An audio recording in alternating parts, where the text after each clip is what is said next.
we're going to get started at this point. We had already baked in a couple extra minutes, so we're actually right on schedule, which is wonderful. So welcome.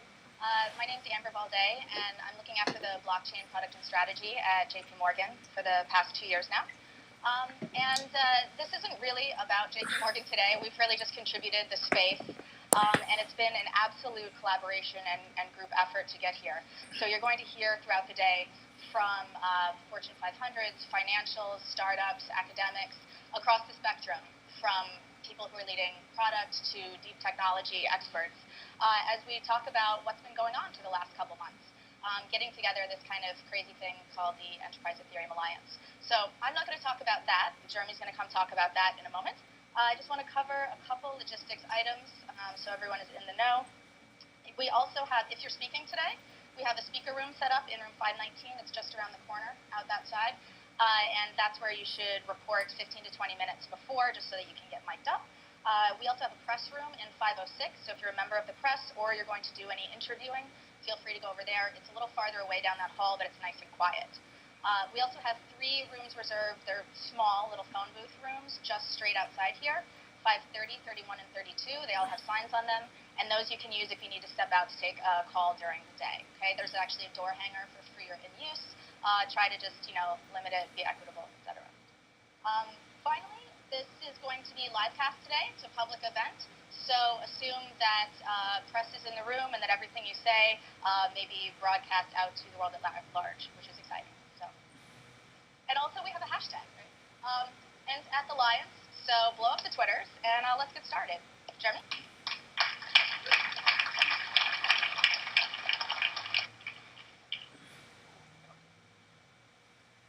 So the problem with building a consortium in 90 days is, when do you find time to do your slides? And the answer is at 11 p.m. the night before the launch event.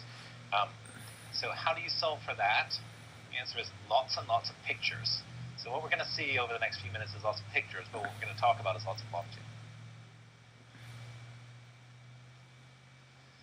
So many of us got introduced to blockchain through Bitcoin. I think the story here is well trodden and well understood. As Bitcoin developed and emerged as an economic force, it began with this crypto hacker community. We all know about Silk Road. We all know about Mt.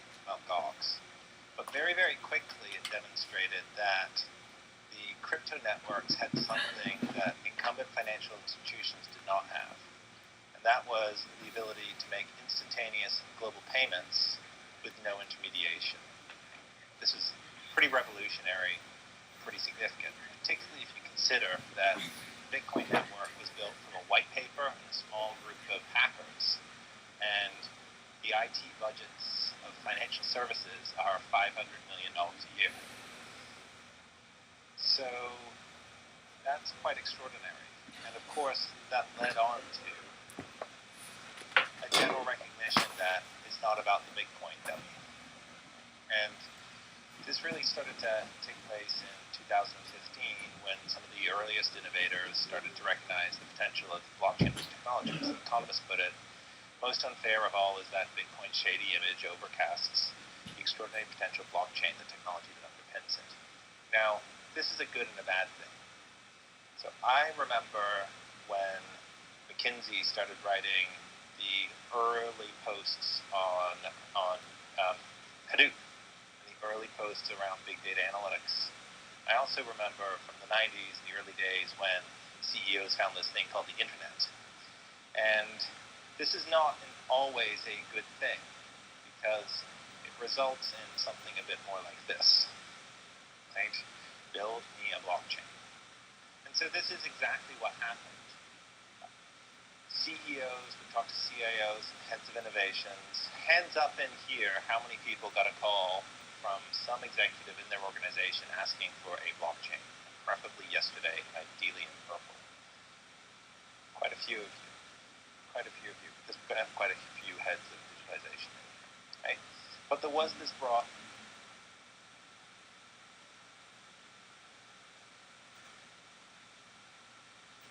that there was something here that could be leveraged. And because of the potential impact of blockchain, similarly to the potential impact of the internet and the potential impact of big data, it was a message that resonated beyond the IT community.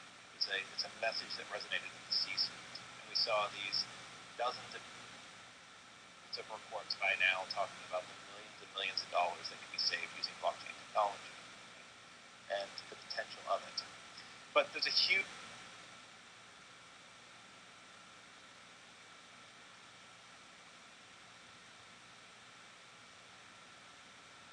between theoretical potential measured in Excel spreadsheets and actually building something. Right? And what's really interesting about the group of people in this room is we have both in this room today. We've got the people that are responsible for understanding the high-level strategy and how you save those hundreds of millions of dollars. I mean, the people that are building it.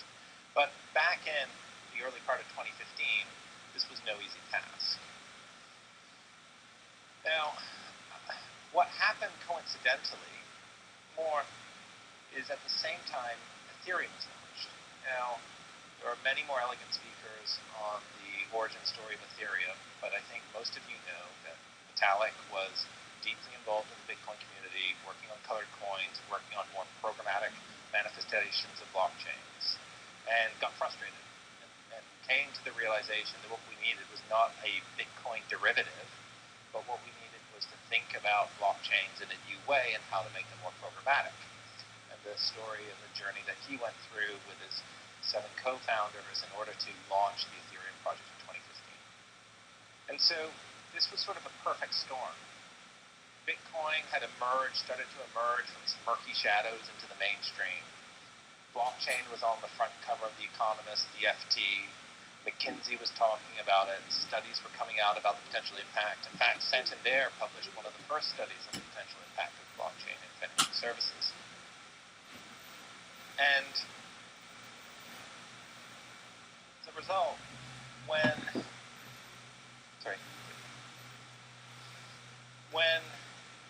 CTOs and VPs of engineering asked to build a blockchain, they had to find something to go and do it. Right? And at this point in time, there was no Corda. Right? There were very few options. There was no IBM Fabric. There was Bitcoin, and then there was this thing called Ethereum. Right? And so, not surprisingly, many of the early enterprise blockchain experiments were built either using Bitcoin or Ethereum. And very quickly, Ethereum started to become a development tool of choice for blockchain prototypes. And people weren't sure where this was going, but they were sure they needed a blockchain in mauve or purple in yesterday and a cool demo, right? And so they took the tool they could find. And over time, these demos and proof of concepts started to become more serious and more mainstream. Right? We started to see articles in Bloomberg, notably about BHP, who unfortunately can't be here today, or about the efforts that Santander was making, or indeed the remarkable announcement by JP Morgan last year to release open source software under a GPL license. So let's just think about that for a second. Over a period of 3 or 4 years, this has gone from a Silk Road scandal to a major financial institution being an open source software publisher. Right? Just think about that in context of what this means. Right? But we started to get increasingly mainstream applications being built on this. Now, all of these were being built with derivatives of the open source software that was powering the public Ethereum network. Sometimes, in the case of BHP, relying on a vendor implementation on the Mockup stack. In the case of JP Morgan, getting frustrated with the limitations of the open source code and adding additional privacy features to it, or some more purist mentalities were taking place. And the community grew and grew and grew to become the group we have here today. Because what's happened, I think, is Ethereum has continued to proliferate. But the organizations, as we start to push these applications from POC to MVP to pre-production prototype and the the case of some of these BHP and some other people will talk about their applications actually into production, we run into some of the limitations of using open source code that is where the number one priority is operations on the public chain in a private chain context. Now, we all think the public chain is extremely important here. It's driving so much of the innovation. It's created the open source software and the open source fabric that we're using. But on the list of priorities for the public chain, there is a long list of priorities that Vitalik can talk to you about, and we're going to hear from him in a few minutes going through that list of priorities. It's a long list of priorities. And certainly the things that enterprises need is on that list of priorities. But it's not necessarily going to make it into the top 5 anytime soon. And so our community has grown very organically. It's grown by people that are builders and doers who understand the potential of what smart contracts, distributed ledgers, and blockchain technology can achieve, but need solutions today. So introducing the Enterprise Ethereum Alliance. If you're in this room, you already understand the potential implications and repercussions and the impact of blockchain. If you're in this room, you've already gone through some evaluation of technology and realized that Ethereum is the development tool of choice for a reason. Right? If you're in this room, you're also interested in collaborating with your peers and your counterparts to increase the rate of innovation. And that's precisely what we're here to do. We've now run into our first slide formatting issue. However, what is the Enterprise Ethereum Alliance? We are trying to do sort of 3 things. One is enterprises love Ethereum, but enterprises want more. They want more privacy. They want more permissioning. They want more network configuration options. And they want more of a governance model than they recognize. It's not that the governance model for the Ethereum public chain is not a good one. It's an exceptionally good one through the EIP process for enhancing and stimulating innovation on the public chain. We are all very, very fortunate that the Ether token, the EIP standards, and the public chains exist. It is creating a huge amount of innovation that can power next generation ERP, next generation financial services. Right? But when a large organization is looking at a 10 to 20 year investment and IT projects that we all know run into the tens of millions of dollars, they want to turn around and look and say, who's standing behind this technology? And if we have a problem with it, how do we fix it? And that's where enterprise governance varies. And if you look at successful open source technologies that have been adopted in mainstream enterprise IT, they've had to come up with a governance structure that combines the sort of CFO sanity check with the energy and enthusiasm of the open source network. And perhaps one of the best examples of this of all time is the Linux Foundation. Right? We're very fortunate. I think Mike Dolan and some of his contemporaries are here in the room, and we're very fortunate to have had the coaching of the Linux Foundation as we put this together. But the Linux Foundation is an excellent example of how there is this formal governance process that overlays an open source developer community of today, tens of thousands of developers. Right? And we're trying to do something like that, where except for starting with the Linux kernel, we're starting with the EVM. Right? So the second thing here is, because we benefit so much from the public chain, compatibility and interoperability with public Ethereum is critical. We don't view these as separate roadmaps. We view these as a roadmap for Ethereum, and where can we plug in enterprise features to make it even better, right? And while we need to have this high-level, robust governance model, we also need to capture the spirit of an open source project. And we need to enable rapid technical innovation. And we need to have a place where developers want to come together to collaborate. And so those 3 aspects are critical to what we're doing and what we've built and what we are building with the Enterprise Ethereum Alliance. We're very, very fortunate to have been able to recruit a world-class board of directors for this. And this goes to the dual governance model, the formal governance and the open source mindset. Right? And one of the principles that we developed but I think most people in the room are, is in the case of this, the governance of the administration of the Enterprise Ethereum Alliance needs to be focused. That part of it needs to be enterprise majority. Right? So as you will have seen in the legal documents it is a majority enterprise control board. Right? However, we want to balance that with having sufficient technical representation for blockchain startups.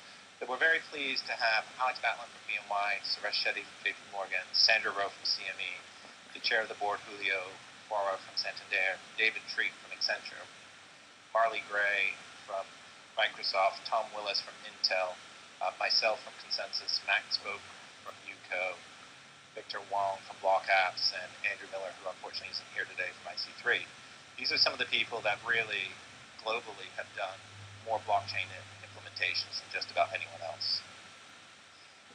And then we also have the brains. And we're very fortunate, look, we put 8 pictures on the slide, but we're very, very fortunate to have many, many brains contributing. I've been on some of the technical steering calls, and there are dozens and dozens of people contributing.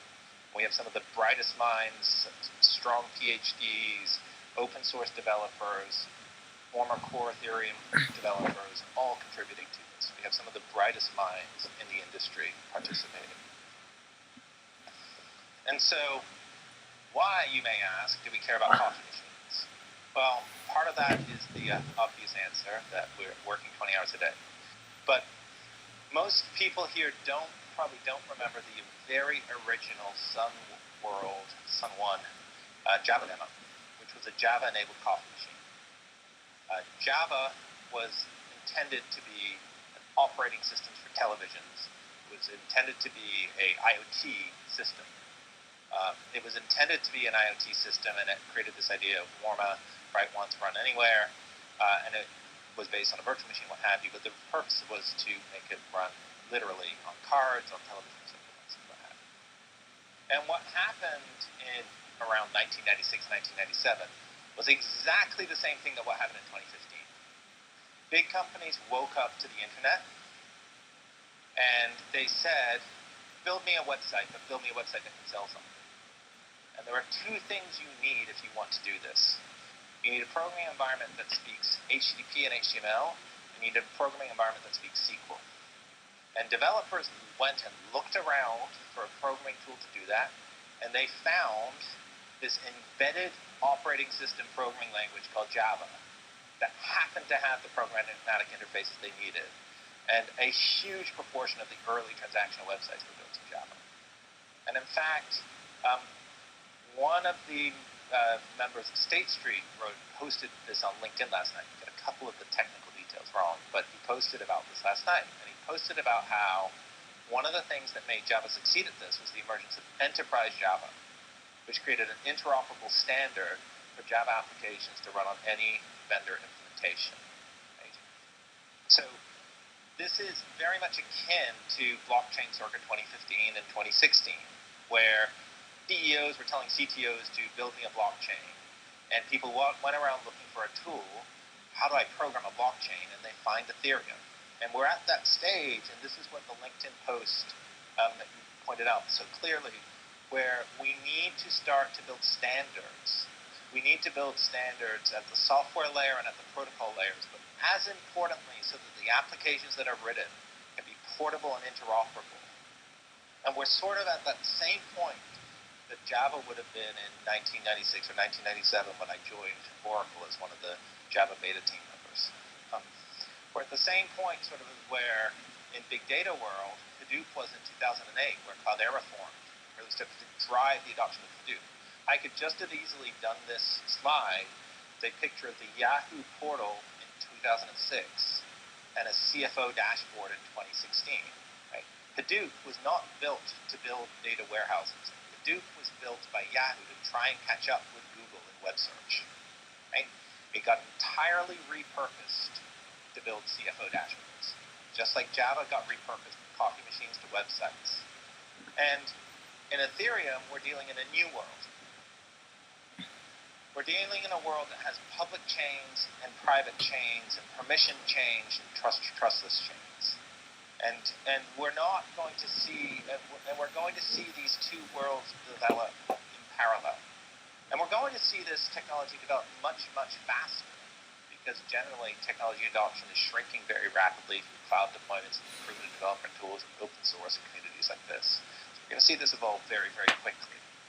But I think, and this is again one of this blog post last night, I've tried to replace this picture this morning. I had a picture of ARPANET circa 1973. ARPANET was the original internet. In 1973, it had 42 computers on it. Okay? And there's a couple of points here. One is, we talk about the internet as if it's one thing. The internet is not one thing. The internet is a network of networks. That's how the internet is built. It is a series of networks that interconnect at key nodes, right? This actually all started with the invention of the router, but we don't need to go into the complete history of computer science here, right? But the internet is a network of networks. And I think that's a very important context to remember, especially in the context of private networks and public networks. The second thing is, if we start to build private permission networks of scale, where we've got a consortium of 5 or 10 or 50 banks running a global payment network, and then we have a consortium of 5 or 10 or 15 or 20 or 50 manufacturers running a supply chain consortium. What happens when the supply chain consortium wants to make a payment? The supply chain blockchain will integrate and interoperate with the payment blockchain. You'll end up with a splayed permission blockchain where you get cross-routing of transactions through the network. Just like the internet is a routing of transactions across networks. And I think, over time, the distinction between private and permission blockchains and public chains will go away. It will be a chain. It will be a chain that interconnects. It will be a chain that interoperates. And it will be a chain that combines public connectivity, global connectivity, with privacy and permissioning.